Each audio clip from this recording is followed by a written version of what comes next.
I'm with Adrian de Hoog, who has written his third novel, Natasha's Peace. Adrian, how would you describe that novel in terms of its genre? I describe all three of my novels as international suspense stories. This is a genre which leads to wonderful opportunities for writing fiction, because in the international field, if you have worked in the international field as I have, you meet extremely colorful characters, you run into fascinating situations, and careers in international work, I believe, are just full of instances that lead themselves very well to writing fiction set in the international sphere. This genre is, I don't think, nearly as well populated as it could be. We have John le Carré, who has, of course, written many, many novels in this area, and Graham Greene has written in the area. And there are some other writers active today, but it's not nearly as well populated a genre as, say, detective stories or crime stories are. And I write my novels in order to draw out the richness of the experiences that people have when they work internationally.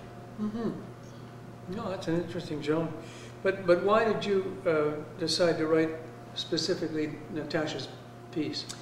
When I originally began thinking about writing a novel, a third novel, I thought I would try to write a novel that would have a substantive diplomatic process in it. And then the question was, in what area of diplomacy could this novel unfold?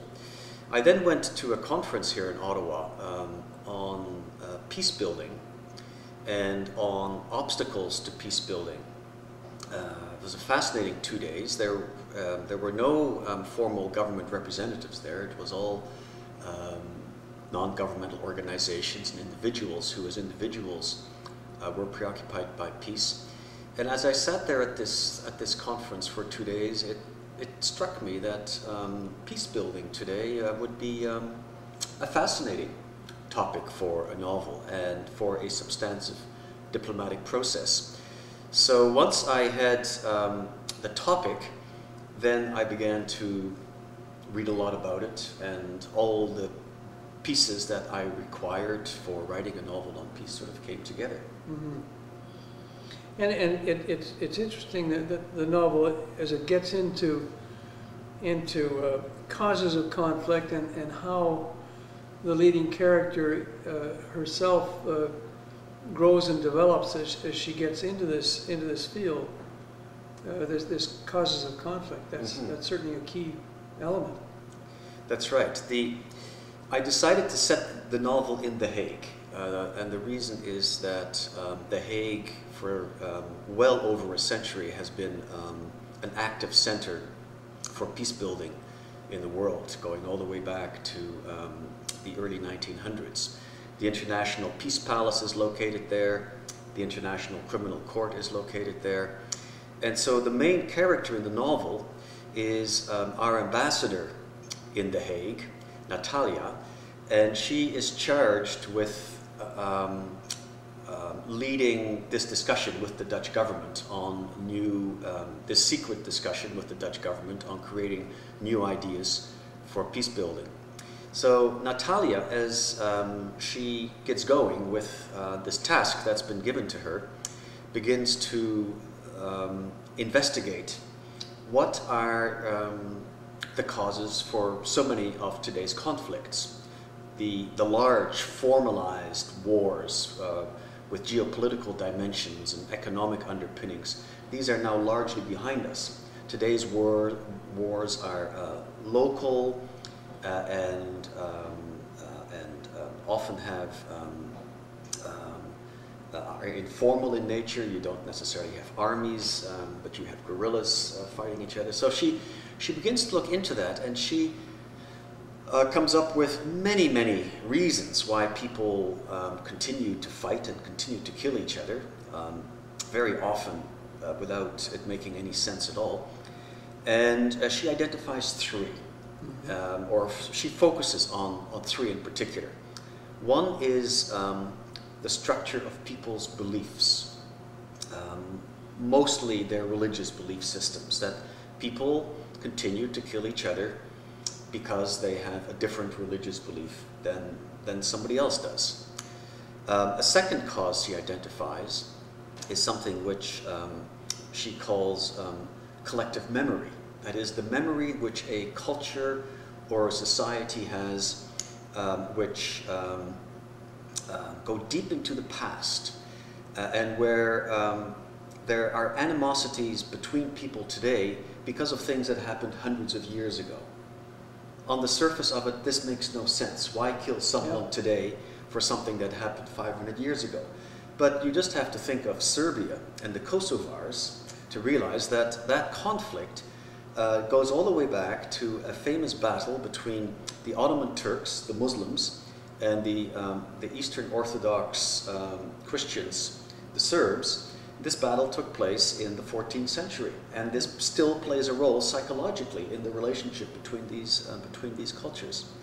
The third cause that she focuses on is what she calls kinship, but another word for that could be tribalism. Like you belong to a tribe, and your tribe is different from the tribe on the other side of the hill, and you know, these two tribes, because they're different and because they have different practices and don't like each other, and they've always stolen from each other, and they've always killed each other, and they continue to do that today. So these are three causes in particular that she focuses on, and then in the book, as she goes into the whole peace-building process, she starts to identify ways whereby the world community should be working to get rid of these kinds of causes of conflict. No, it was a fascinating part of the book. You published the book yourself, but how do people buy the book? Well, it's easily available because having self-published it and having my own little warehouse with lots of copies of the book still in it, I also made sure that it became available as a print-on-demand book. And so it's very easily obtainable through Amazon, Amazon.ca, Amazon.com. All the online book retailers can get you a copy. It's also available in ebook form.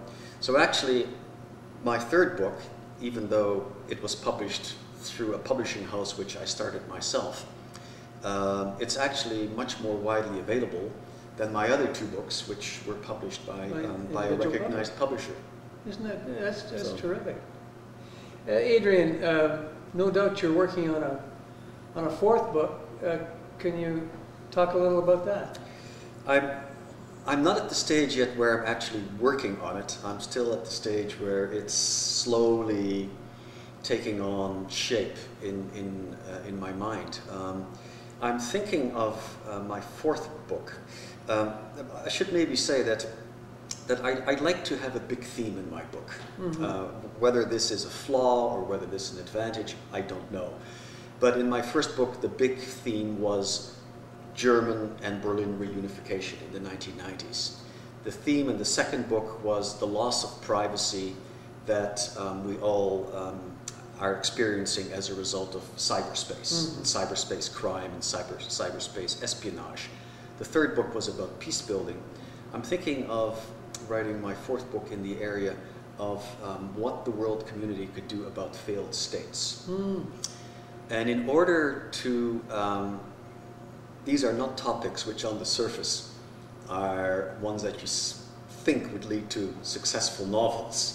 But I think you can create interesting characters and interesting dynamics between characters and interesting situations where the plot and the story is strong enough so that the substance, the big idea, it gets caught along as the story develops.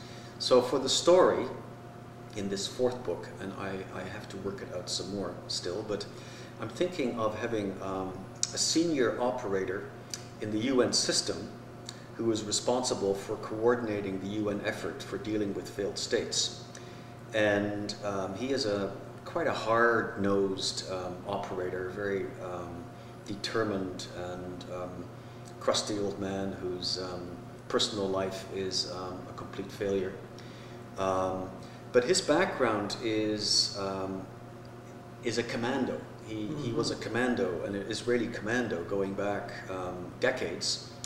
And he draws on that commando experience, which starts to come out in the book, in formulating many of the activities that he has to bring together in order to deal with failed states, so that the commando side would start to play a role in terms of how do you go into failed states which nevertheless have sovereignty. How do you go in and actually create some changes in those states so that the possibility of bringing those states back from where they are today would be somewhat higher. So that's sort of the direction that my thinking is going. Good. Sounds great, Adrian. I look forward to reading it. Well, it'll take a while, Brian, but normally 2 years. We'll get there. Yeah, 2.5 years, something like this. Okay. Good. Many thanks. Thank you.